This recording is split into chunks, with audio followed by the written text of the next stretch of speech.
Selamat malam Pak Jenderal. Pak Jenderal, bisa jelaskan makna kata mengundurkan diri dari PH Novi Pratiwi di saat momen ada kejadian yaitu almarhum Apin meninggal. Gimana bisa dijelaskan? Baik, Assalamualaikum warahmatullahi wabarakatuh. Selamat malam dan salam sejahtera untuk kita semua. Ini perlu saya luruskan dulu ya. Niat saya mengundurkan diri sejak dari mulai tadi pagi, sebelum Alvin Lim meninggal dunia. Kebetulan saja di rumah duka itu ketemu dengan rekan-rekan pengacara. Kita namanya rekan-rekan pengacara boleh berdebat kusir, tetapi ketemu di darat kita harus saling menghargai, saling kompak, karena kita sama-sama lawyers. Nah, ini yang kadang-kadang tidak boleh kita lakukan. Walaupun kita di dalam persidangan boleh perang, tapi pas lagi kita duduk ngopi-ngopi, kayak tadi kita ngopi-ngopi semua kok, aman gitu loh. Nah, pas mau pulang itu disanggong oleh media. Padahal saya sudah inisiatif nanti di rumah saja, saya sudah kasih tahu media, saya undang ke rumah saja kalau mau. Nah, tapi kalau cukup banyak medianya, akhirnya saya ya sudahlah, nanti session kedua aja di rumah, karena itu kan jumlahnya ada kurang lebih 20 hampir 30 media tuh. Banyak dari media TV, media cetak maupun dari media online yang lain, kira-kira gitu. Baik, saya masuk ke inti masalah ya.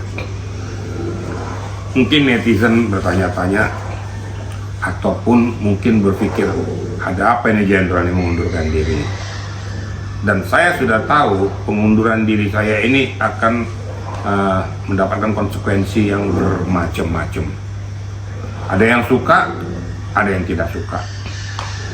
Tapi dalam hal ini saya tegaskan, saya tidak bisa diintervensi siapapun. Makanya saya independen. Nggak usah dikait-kaitkan dengan di sebelah saya ada Farhad Abbas, nggak ada hubungannya. Salah saya katakan salah, benar saya katakan benar. Dia nggak ada relevansinya. Gitu loh. Nah, kenapa saya sampai mundur? Karena pada saat ada rencana mau mengalihkan ini donasi peruntukan untuk Agus ke NTT dengan tindakan sepihak. Ini kan nggak boleh. Ini kan mau niat kemanusiaan tapi menabrak hukum. Saya secara jujur saya katakan di sini, saya juga nggak suka dengan langkah-langkah si Agus. Dari awal saya sampai sekarang konsisten, saya nggak suka.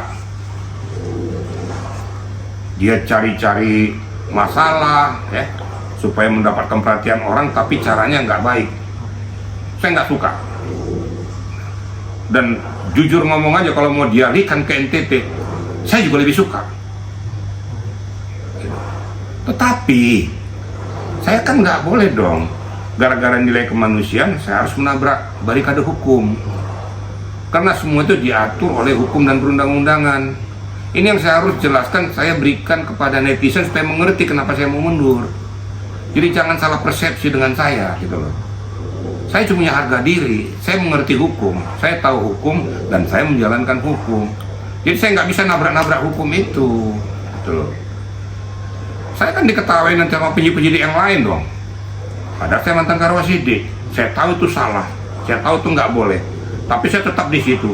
Ya diketawain saya nanti, termasuk rekan-rekan pengacara-pengacara yang mengerti dan tahu hukum, pasti saya diketawain, nggak jelas. Nah makanya saya ambil langkah itu. Kenapa saya ambil langkah itu? Sebelum saya mengambil langkah keputusan mengundurkan diri, saya sudah ingatkan diri, saya sudah ingatkan semuanya. Tolong kalau kalian mau mengambil langkah seperti itu harus ada tatanannya ya. Karena itu pengumpulan donasi adalah peruntukan untuk mata Agus, tidak untuk yang lain. Sedangkan Agus pada saat itu menggunakan kepada porsi yang lain, saya katakan itu penggelapan itu. Saya kan pernah ngomong itu. Oh, saya sampai sekarang konsisten itu penggelapan. Saya ngambil Agus. Tapi karena ini peruntukan donasinya adalah untuk mata Agus, tidak boleh disimpangkan. Kalau ini mau dialihkan kepada pons yang lain, itu harus melalui mekanisme hukum. Itu loh kira-kira. Negara kita ini negara hukum. Jadi nggak boleh tiba-tiba keinginan sepihak alihkan aja. Kalau sananya nanti ada yang mau nanti yang tidak berterima, saya bayar. Emang kita mau membayar di sini. Kita berbicara tentang hukum. Banyak orang juga banyak duit. Tapi nggak perlu seperti itu. Sama dengan saya tidak mengajarkan hukum yang benar. Saya sudah ingatkan, saya sarankan, Ger, kalau kalian mau lakukan ini sampaikan dengan Densu, harus lewat pengadilan. Kalau memang Agus seperti itu bertindak, sudah ambil aja keputusan dari pengadilan biar ditetapkan. Setelah ditetapkan nanti tentu pengetahuan Mensos ya, ke Mensos, baru nanti diputuskan. Kalau sudah keputusan pengadilan itu berkekuatan hukum tetap, tidak ada yang bisa mengganggu gugat. Saya juga tenang supaya aparat penegak hukum. Nah kalau saya restui, saya masih berada di situ di yayasan, sementara pihak yayasan sudah melakukan langkah-langkah yang blunder, udah menabrak hukum, yang gak mau dong saya.